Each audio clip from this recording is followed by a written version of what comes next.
مرده که به قبر نو کورچه زد و مرگ دهشتناک در قبرستان. السلام علیکم تماشاگران عزیز. شب 19 سپتامبر سال روان با دوستانم زادروز بختیار را قید می‌کردیم.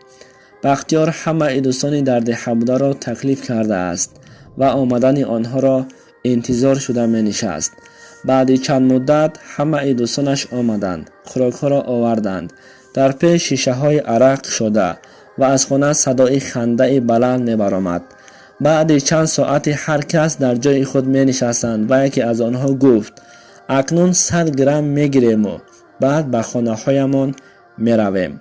انور گفت دیروز در دهه همسایه یک مرد از دنیا گذشته است، رفته یک دعا کنیم خوب می‌شد. همه راضی شد. با همین صحبت‌های آنها با یکدیگر پیوست شده درباره جن و ارواح‌ها گپ می‌زدند.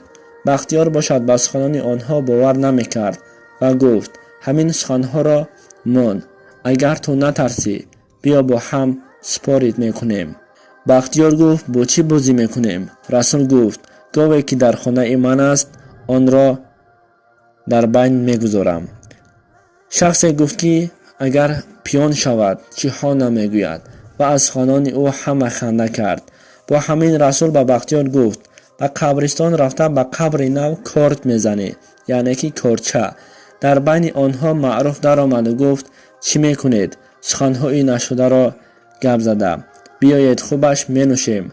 همه اشان یک جای استکان را با یکدیگر زده نوشیدند.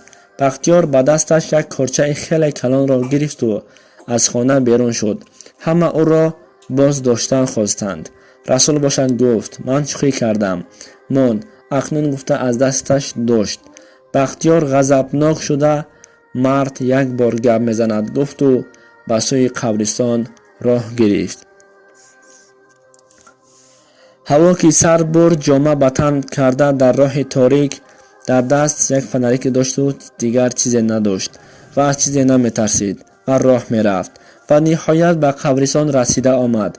وقتی به قبرستان رسیده آمد به هر سو مینگریست که اعضای بدنش میلرزید و به چشمش هر چیز میتافت.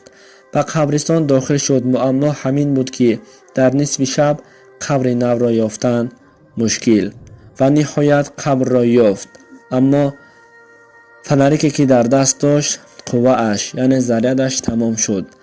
اکنون ترس او باز هم زیادتر شد و قبر با تمام قوتش کارچه را زد. وقتی به قفا گشته راه می رفت که کسی از جامه اش سخت داشته کشید.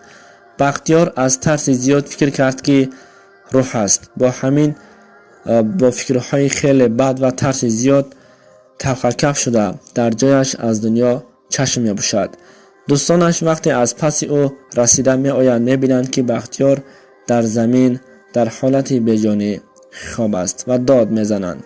بینند که وقتی بختیار کارچه را به قبر می زند در همان حالت شمال شده، یعنی جامعه اش نیز بالای قبر می آید و آن کارت را با جامعه اش یک باره به قبر می زند و وقتی بر قفا بر می گردد که جامعه اش در آنجا می ماند و با همین از ترس زیاد جان را به حق تسلیم می کند.